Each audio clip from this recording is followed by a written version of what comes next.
नमस्कार प्रेक्षकांनो, मुरंबा मालिकेच्या आजच्या भागामध्ये आपलं स्वागत आहे. आणि त्यामध्ये इकडे आता रमाने अक्षयला हाताला धरून पेन अक्षयच्या हातात देऊन सही करायला लावलेलं असतं. तो मुरंब्याचा पेंडंट आता अक्षयला विकायचा असल्यामुळे रमा म्हणते की हा मुरंब्याचा पेंडंट प्रेमाचं प्रतीक होता, पण आता जर तो तुम्हाला विकायचा आहे तर करा मग सही. ते ऐकताच आता अक्षय त्याला सगळ्या जुन्या भूतकाळातील आठवणी आठवून पटकन आता पेन बाजूला टाकतो आणि म्हणतो की मला हा पेंडंट विकायचा नाही आहे आणि मी सही करणार नाही. ते ऐकताच आता रमाला खूप हायसं वाटतं, तर इरावतीला मोठा धक्का बसतो. आणि त्यानंतर अक्षय आता इरावतीला म्हणतो की मला हा पेंडंट विकायचा नाही आहे, कारण मेन माझा हा जो ब्रँड आहे, आमचा जो प्रेमाचा मुरंबा आहे, त्याला विकण्यासाठी तो आम्ही सुरू केलाच नसल्याची अक्षय आता सगळ्यांना म्हणजे रमा आणि इरावतीला सांगतो. इरावती म्हणते की नव्हता केला तू विकण्यासाठी सुरू, पण आता आपल्याला विकायची गरज आहे अक्षय. तेव्हा आता अक्षय म्हणतो नाही, मी नाही विकू शकत तो. इरावती म्हणते की अरे अक्षय, आपलं ठरलं होतं ना, आणि ही रमा तुला इमोशनल ब्लॅकमेल करते आणि त्यामुळे तू तिच्या ट्रॅपमध्ये अटकला जातोय. अक्षय, तुला कळतंय का? तू सही कर या पेपर्सवर आणि हे मुरंब्याचा पेंडंट आपल्याला विकायचं आहे, आपल्याला गरज आहे पैशाची. आणि अक्षय म्हणतो की काही जरी झालं तरी मी ब्रँड विकू शकत नाही, ही जरी बदलली तरी मी नाही बदलू शकत, असे अक्षय इरावतीला सांगतो. अक्षय म्हणतो की हा ब्रँड आमच्या प्रेमाची निशाणी आहे आणि आत्ता जरी आमचं हे प्रेम हटलं असेल तरी कधी काळी आमचं एकमेकांवरती खूप प्रेम होतं, असे इरावतीला अक्षय ठणकावून सांगतो. आणि त्यामुळे मला या पेंडंटवर सही करायला जमणार नाही, असे अक्षय आता इरावतीला बोलतो. आणि बस आता मी जादा वेळ काहीच बोलू शकत नाही, असे म्हणत अक्षय आतमध्ये रागाने निघून जातो. तर इरावतीला मोठा धक्का बसतो आणि इरावती रागाने रमाकडे बघते. आणि रमा आता इरावती समोर उठून उभा राहत म्हणते की प्रेम, ओलावा, गोडावा, कसे वाटले हे त्यांच्या तोंडून तुम्हाला शब्द? आणि लगेच आता रमा म्हणते की ज्या नात्याच्या भिंती एवढ्या मजबूत आहे त्या भिंतीला धक्कासुद्धा तुम्ही लावण्याचा प्रयत्न करू नका. तर इरावतीला राग येतो आणि इरावती रागाने रमाकडे बोट करते. तर रमा इरावतीच्या हातात पेन देत म्हणते की हा पेन घ्या आणि प्रयत्न करा, पुन्हा काही जमतंय का ते म्हणून. आणि त्यानंतर इकडे आता अक्षय आतमध्ये येताच आता अक्षयला रमाचे बोलणे आठवते. रमा म्हटलेली असते की हा मुरंब्याचा फक्त पेंडंट नाही, तर हा आपला मुरंब्याचा ब्रँड, आपलं प्रेमाचं प्रतीक आहे. आणि जर तुम्ही आता तो विकायला निघालात तर माझी काय हरकत असणार आहे, तेव्हा करा सही. कारण ज्यावेळेस आपण ठरवलं होतं की हा ब्रँड आपण तयार केला आहे तर दोघांनी मिळून निर्णय घ्यायचे, तेव्हा दोघांच्या सह्या तर लागतील, असे म्हणत अक्षयचा हात धरत करा सही असे रमा आपल्याला कसे म्हटली हे आता अक्षयला आठवते. आणि तेवढ्यात पाठीमागून रमा तिथे येते आणि अक्षयला म्हणते की आहो. अक्षय पाठीमागे रमाकडे बघतो आणि म्हणतो की तू इथे, आणि अक्षय डचकतो. हाताची घडी घालत रमा म्हणते की आता मी तुमच्यासमोर इथे आली आहे आणि उभी आहे, तुम्हाला जे काही बोलायचं ना ते आता बोलूनच टाका. आणि अक्षय आता चिडतच रामाला म्हणतो की मी तुझा एवढा राग करतो, तुझ्यावरती एवढा चिडतो, तरीसुद्धा आता मी सही करताना का थांबलो काय माहिती. तेव्हा रमा म्हणते की कारण तुमचं आतमधलं प्रेम. रमा म्हणते की तुमच्या आतमधलं प्रेम, कारण ते प्रेम खरं होतं. आपल्यात गैरसमज झाले ते खरं आहे, पण आपण प्रेमही तेवढं खरं केलंय. आणि अक्षय म्हणतो की हे सगळं खोटं आहे, तसं काहीच नसतं. समोरच्या माणसाचा जर त्रास होत असेल ना तर समोरच्या माणसाबद्दल रागच असतो, आणि जर तो किती जरी जवळचा असला तरीसुद्धा त्याला दूर लोटायचं असतं. आणि ज्यामध्ये भावनांची कदर नसते तेव्हा जे असतं ना तसं स्वीकारायचं असतं. आणि असे आता अक्षय रामाला सांगतच म्हणतो की तू इथे का आलीस. रमा म्हणते की पण जरी तुम्हाला तसं वाटत होतं तरी तुम्हाला ते सत्य स्वीकारता कसं नाही आलं. तुम्हाला वाटत जरी असलं तरी तुम्ही ते केलं नाही, आणि जर तुम्ही आपले प्रेम विसरला असता तर तुम्ही अस्वस्थ झाला असतात. रमा म्हणते आता तुम्ही व्यवस्थित विचार करा आणि मलाच आता व्यवस्थित सांगा. ते की एका क्षणाचा तिरस्कार मोठा की वर्षानुवर्षे एकत्र प्रेम करून जगलेले क्षण ते मोठे. बोट करत आता अक्षय म्हणतो की मागच्या 7 वर्षाच्या पूर्वीचे सगळे क्षण मी विसरलो, तरी तू पुन्हा का आली. तेव्हा रमा म्हणते की ते मला नाही माहिती, तुम्ही ना त्या आर.के. मॅडमला जाऊन विचारा. तुम्ही तुमच्या त्या आर.के. मॅडमला जाऊन विचारा ती का परत आली आहे म्हणून, मला नाही माहिती. तर अक्षय अवाक होतो. आणि रमा म्हणते की ती इथे का आली आणि इथे येऊन ती का राहते हे तिलाच जाऊन विचारा. आणि तुम्हाला वाटतं का हो तिचं अजूनही तुमच्यावरती प्रेम आहे म्हणून ती इथे येऊन राहते. आणि रमा म्हणते की वाटतंय ना. तर अक्षय मान हलवतो. तेव्हा रमा म्हणते मग जा आणि स्पष्टपणे जाऊन विचारा त्या आर.के. मॅडमला. आणि रमा लगेच आता अक्षयला म्हणते की हे जर तुम्हाला जमलं नाही तर तुम्ही शोधून काढा तुमच्या गोड प्रेमाचा मुरंबा आंबट कसा झाला तो. ते ऐकताच आता अक्षय हा रमाकडे बघतो आणि इकडे आता आरोही तारा सगळेजण मालविकासोबत बसलेले असतात. तर तेवढ्यात पार्थ आता सरप्राईज घेऊन येतो. तारा म्हणते काय आहे तर पार्थ म्हणतो सरप्राईज आणि पिझ्झा. ते ऐकताच ताराच्या तोंडाला पाणी सुटते आणि पटकन तो पिझ्झाचा बॉक्स आपल्या हातात घेत तारा आता तो उघडू लागते. तेव्हा इकडे आता आरोही म्हणते की पण आईने सांगितलं ना घरात असं काही बाहेरचं आणायचं नाही आणि ते एकट्याने खायचं नाही म्हणून. आणि तेवढ्यात आता मालविका ही आरोहीला जवळ बोलावते आणि म्हणते की त्या रमाचं आता ऐकायचं नाही. मला माहिती आहे ना आरोही तुला पिझ्झा खूप आवडतो. आणि पटकन आता मालविका तो पिझ्झा आरोहीला खाऊ घालते. तर आरोही प्रेमाने त्याच्यातला घास आता मालविकाला देते आणि सगळेजण आता पिझ्झा खाऊ लागतात. आणि तेवढ्यात आता पिझ्झा खात तारा म्हणते की आपण ना आता फ्रेशपैकी एक सेल्फी काढूयात. आणि आरोही पिझ्झा खात असताना आता पटकन तारा ही सेल्फी काढते. पण ताराचा आता तो सेल्फीचा फोटो अपलोड होत नसतो. तारा म्हणते की हा अपलोड का होत नाहीये. आणि तेवढ्यात आता तारा म्हणते की वायफाय बंद केलं की काय या रमाने आणि ही रमा माझ्या का सारखी सारखी डोक्यात जाते असे म्हणत आता तारा डोक्याला हात लावते. आणि लगेच आता मालविका म्हणते की आरोही आता तुला तुझ्या आईसोबत भांडावं लागणार आहे आणि तिला सांगावं लागणार आहे या घरात फक्त तुझाच हुकूम काही चालणार नाही. मालविका म्हणते जमेल ना ग तुला आरोही. आरोही आता वेडवाकडं बारीक तोंड करते. आणि लगेच आता तारा म्हणते की आरोही तुला माहिती आहे ना तिने तुझ्या बाबांना किती त्रास दिलाय.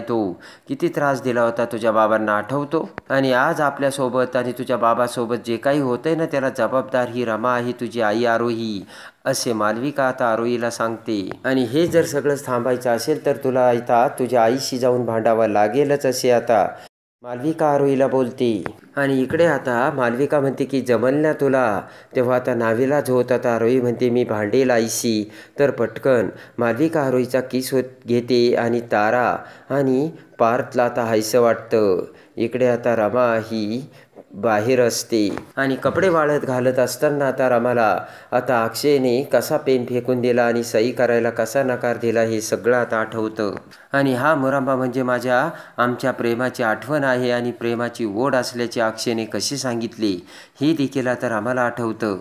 आणि हा प्रेमाचा मुरंबाचा ब्रँड आम्ही सुरू केला होता तेव्हा तो विकण्यासाठी सुरूच केला नव्हता असे म्हणत अक्षयने कसे सही करायला नकार दिला हे आता रामाला आठवतं. आणि तेवढ्यात इकडे आता पाठीमागून रागात अक्षय आता रामाकडे येतो आणि म्हणतो तू का आलीस इकडे आणि काय चाललंय तुझं हे. तेवढ्यात रमा अक्षयकडे बघते आणि म्हणते की काय झालंय. अक्षय म्हणतो काय झालंय तुला चांगलंच माहिती काय झालंय ते आणि तू इथे का आलीस. तेव्हा आता रमा म्हणते की मी इथे आली त्याचं कारण काही गोष्टी ना मला परत मिळवायच्यात आणि त्यासाठी मी आली. तेव्हा आता अक्षय म्हणतो की परत काय मिळवायचंय तुला. आरोहीला परत मिळवायचंय का. तेव्हा आता रमा म्हणते की तिला मिळवायची गरजच नाहीये कारण ती माझी मुलगीच आहे. अक्षय म्हणतो की मग तुला काय मिळवायचंच आरोहीला तर तू कधीही भेटू शकते मग इथे का आलीस. आणि अक्षय म्हणतो की इथे येण्याचा तुझा प्रॉब्लेम तरी काय आहे असे म्हणत अक्षय रमाला हाताला धरतो. आणि काय प्रॉब्लेम आहे तुझा असा अक्षय आता रमाला बोलतच म्हणतो की मी तुला विसरायचा प्रयत्न करतोय. आणि लगेच आता रमा म्हणते की एवढं का हक्काने धरताय. रमा अक्षयकडे बघते आणि विचार करत म्हणते की बोला ना हक्काने की मी तुम्हाला हवी आहे म्हणून. आणि लगेच आता पुन्हा डोक्याला हात लावत अक्षय म्हणतो का आलीस तू इथे पुन्हा. तेव्हा रमा म्हणते की मी माझी जागा आणि माझी नाती मी पुन्हा मिळवायला आली. आणि बोट करत आता अक्षय म्हणतो मला स्पष्टपणे सांग तू इथे का आली. तेव्हा रमा आता आतमध्ये निघून जाते. आणि त्यानंतर इकडे आता रमा पटकन आता हॉलमध्ये येऊन बसते आणि अर्था आता रमासमोर येऊन बसते. तर रमा म्हणते केला का ग वायफाय बंद.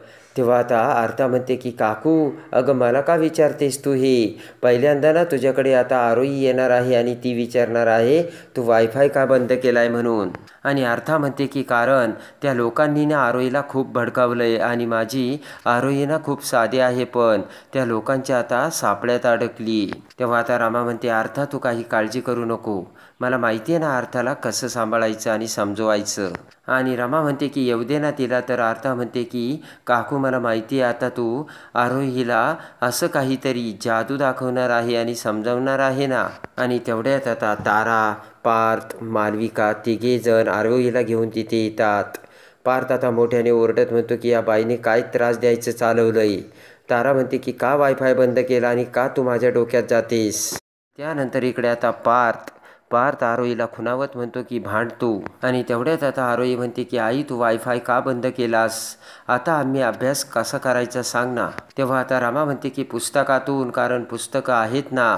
आरोही हाताची घडी घालत म्हणते की पण हा वायफाय तूच बंद केलायस नाही का. तेव्हा आता रमा म्हणते मीच बंद केलाय, दुसरं कोण बंद करणार.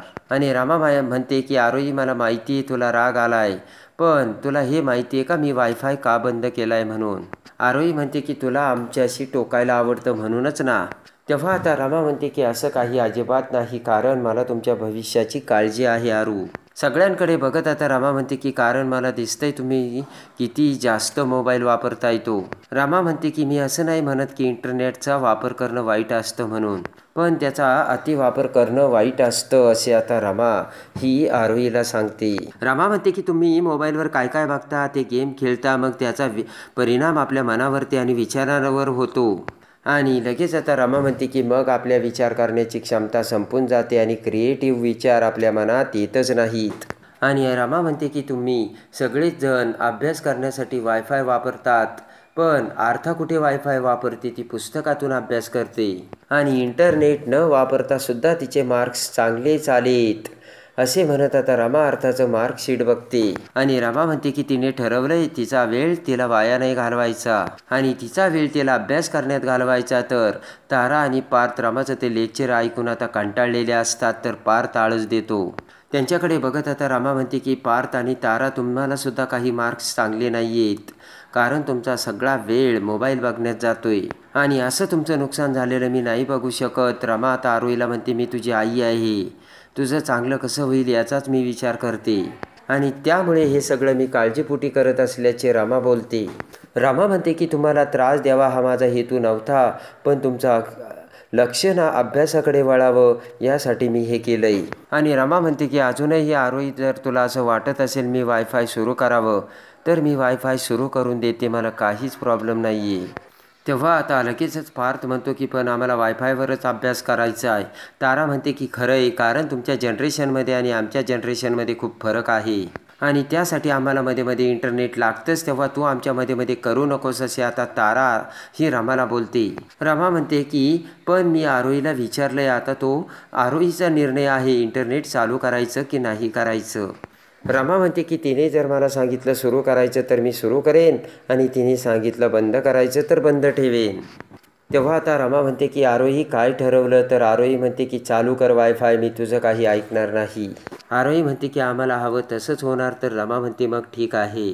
आणि लगेच आता रमा म्हणते ठीक आहे करते, आणि अर्था तू पुस्तकातून अभ्यास कर बरं का, बसू दे यांना मोबाईल घेऊन, आणि मी करते चालू असे म्हणत रमा वायफाय चालू करायला जाते. आणि तेवढ्यात आता रमा ही वायफाय चालू करून येते, तर इकडे तारा पार्थला खूप आनंद होतो, आणि आरोहीला हात करत ते वेल्डन करतात आणि त्यांच्या रूममध्ये निघून जातात. इकडे आरोही आता जात असताना पटकन गोलू तिथे येत आरोहीला हाक मारतो, तर आरोही गोलूकडे बघते. गोलूची आईने आता गोलूला त्यांच्या घरी आणलेलं असतं, आणि अर्था म्हणते की आरू बाहेर गोलू आलाय बघ. गोलूचा आवाज ऐकून पळतच आरोही म्हणते की गोलू मी आले थांब, आणि पळतच आरोही गोलूकडे धाव घेते. आणि गोलू आता आरोहीकडे त्याचं मार्कशीट देत म्हणतो की हे बघ माझं कार्ड, आणि मी टॉप केला आहे अभ्यासात आरू. आरोही त्याचं मार्कशीट बघते, आणि ते मार्कशीट बघताच आता रमा त्यात दोघांनाही बसवायला सांगते. तेव्हा आता ते मार्कशीट बघून आरोही म्हणते की गोलू अरे वा, पण मला सुद्धा खात्री आहे मी सुद्धा टॉप केला असणार. आणि तेवढ्यात आता गोलू म्हणतो की नाही आरोही, अगं तुला खूप कमी मार्क्स मिळाले आहेत, मी बघितले तुझे मार्क्स. तेव्हा आरोहीला धक्का बसतो, आणि लगेच आता गोलू म्हणतो की तुला फक्त 55% मार्क्स मिळालेत. तेव्हा आता आरोहीला वाईट वाटतं, आणि लगेच आता गोलूची आई रमाला म्हणते की आरके मॅडम आमचा गोलू अभ्यासात टॉप करतोय, आणि तुमची आरोही ना आता मागे पडत चालली आहे बरं का. आणि गोलूची आई म्हणते या गोष्टीचं मला खूप वाईट वाटतं. तेव्हा रमा म्हणते की गोलूला ना खूप छान मार्क्स मिळालेत. आणि लगेच आता रमा ही गोलूला कॉन्ग्रॅट्स करते, आणि म्हणते की गोलू हा फक्त अभ्यासातच नाही तर स्पोर्टमध्ये सुद्धा तो खूप पुढे असतो. आणि लगेच आता रमा म्हणते की कोणत्या तरी स्पोर्ट्सच्या स्पर्धा असल्या तरी त्यामध्ये तो भाग घेतो, आणि सगळ्यात पहिला नंबरसुद्धा मिळवतो. असे म्हणत रमा गोलूचं आता कौतुक करत असते. आणि रमा म्हणते की असाच अभ्यास करत जा बरं का गोलू. तेव्हा रमा गोलूच्या आईला म्हणते की तुम्ही कसं मॅनेज करता त्याच्या अभ्यासाचं. तेव्हा गोलूची आई म्हणते की रमा मॅडम खरं सांगू का. आणि गोलूची आई म्हणते मी गोलूला अजिबात मोबाईल देत नाही आणि मोबाईलचे दुष्परिणाम काय आहे हे त्याला मी नेहमी सांगत असते. तेव्हा आता गोलूची आई म्हणते की पालक मुलांचे जेव्हा लाड करतात ना तेव्हाच मुलांना वाईट सवयी लागतात. आरू ते सगळं ऐकत असते आणि तुम्ही मुलांचे लाड करता त्यामुळेच मुलं मागं पडतात असे आरोही समोर गोलूची आई बोलते. पालकांनी असं कणखर असायला हवं आणि मुलांच्या हातातील मोबाईल काढून घ्या, मग बघा मुलं कसे पुढे जातात ते. आणि गोलूची आई म्हणते की चला आता आम्ही येतो आणि आरोहीला बाय बाय करत गोलूला घेऊन गोलूची आई बाहेर निघून जाते. आणि आता आरोही कुणाशीही न बोलता आतमध्ये निघून जाते. तेव्हा अर्था रमाला म्हणते की काकू आता आरोही काय करेन. तेव्हा आता रमा म्हणते की वाईट तर वाटलंच असेल पण आता आरोही काय करते ना ते गंमत बघ फक्त तू अर्था. आणि त्यानंतर आता इकडे अक्षय राग येऊन अक्षय रमाला त्याचा जाब विचारतो वायफाय का बंद केला आणि तू अशी का वागते. तेव्हा आता रमा अक्षयला म्हणते की पार्थचा नात्यावरचा विश्वास उडाला आहे आणि त्याला खूप एकटं फील करतो आणि तो कायम एकटा राहतोय. आणि आपल्या अर्थाचं काय तिचा आत्मविश्वास एवढा कमी का झाला आहे आणि तारा एवढी उद्धट आहे आणि एवढी भांडखोर आहे की त्याचं तुम्हाला काहीच वाटत नाही आहे का. अक्षय रमाचे ते सगळे बोलणे ऐकून घेत असतो आणि फक्त त्यांना दोष दिलेला तुम्हाला चालणार आहे का नाही चालणार ना. तेव्हा मला सुद्धा त्या सगळ्यांच्या मनात प्रेम निर्माण करायचंय असे रमा आता अक्षयला बोलती आणि त्यासाठी मला तुमची साथ हवी आहे असे म्हणत रमा अक्षयच्या पुढे आता तिचा हात करते. तेव्हा अक्षय आता त्याचा हात रमाच्या हातात देतो आणि विचार करतो की मुलांच्या भविष्यासाठी. आणि अक्षयने सांगितलेलं असते की मुलांच्या भविष्यासाठी आणि त्यांच्या शिक्षणासाठी मी नक्कीच रमा तुला साथ देईल. आणि अक्षय रमाच्या हातात हात देतो तर रमा खूप खुश होते आणि खऱ्या अर्थाने रमाने आता सगळ्यांच्या मनात प्रेम निर्माण करायचं ठरवलेलं असतं आणि त्यासाठी हात पुढे करून अक्षयची साथ मागितलेली असते. आणि अक्षयने सुद्धा रमाच्या हातात हात देऊन रमाला साथ देण्याचं आता ठरवलेलं असतं. आणि एका अर्थाने त्याच वेळेस आता रमा अक्षय एकत्र येण्याचा दरवाजा उघडलेला असतो आणि रमाला साथ देऊन आता सगळ्यांच्या मनात पुन्हा प्रेम निर्माण करून रमा आता इरावतीला कसं एकटं पाडणार. तारा पार्थ सगळ्यांच्या मनात प्रेम आपुलकी निर्माण करून आता सगळं काही ऐकायला भाग पाडत रमा आता कशी अक्षयची होणार आणि अक्षयच्या सगळा मनातील गैरसमज रमा आता दूर करून इरावतीची कशी त्या घरातून आता हकालपट्टी करणार. इरावतीच्या पापाचा हंडा फुटून रमा आणि अक्षय पुन्हा कसे एकत्र येणार हे बघण्यासाठी आणि या मालिकेच्या डेली अपडेटसाठी आपल्या चॅनलला लाईक करा, सबस्क्राईब करा.